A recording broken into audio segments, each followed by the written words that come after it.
सैयदना अब्बू मूसा अशआरा रज़ी अल्लाह ताला अन्हो ने कहा कि नबी करीम सल्लल्लाहु अलैहि वसल्लम ने फरमाया, जो शख्स अल्लाह का ज़िक्र करे और जो ज़िक्र ना करे, उनकी मिसाल ज़िंदा और मुर्दा की सी है।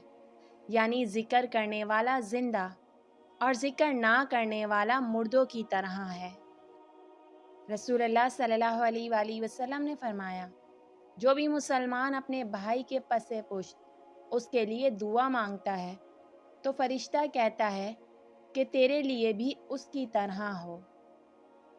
हज़रत अब्दुल्ला बिन अब्बास रज़ी अल्लाह ताला अन्हा कहते हैं कि नबी अकरम सल्लल्लाहु अलैहि वसल्लम ने फरमाया, तुम्हारे लिए यही गुनाह काफ़ी है कि तुम हमेशा झगड़ते रहो। रसूलुल्लाह सल्लल्लाहु अलैहि वसल्लम ने फरमाया कि खैरात को मत रोक, वरना तेरा रिस्क भी रोक दिया जाएगा। हज़रत अली रज़ी अल्लाह ताला अन्हा ने बयान किया कि नबी करीम सल्लल्लाहु अलैहि वसल्लम ने मुझे हुक्म दिया था कि उन कुर्बानी के जानवरों के झोल और उनके चमड़े को मैं खैरात कर दूं, जिन्हें कुर्बान किया गया। जो मुसीबत के वक्त ये दुआ कहता है तो अल्लाह पाक उसकी परेशानी दूर फरमा देता है और उसके काम का अंजाम अच्छा फरमाता है और उसे ऐसा बदल अता फरमाता है जिस पर वो राज़ी हो जाता है।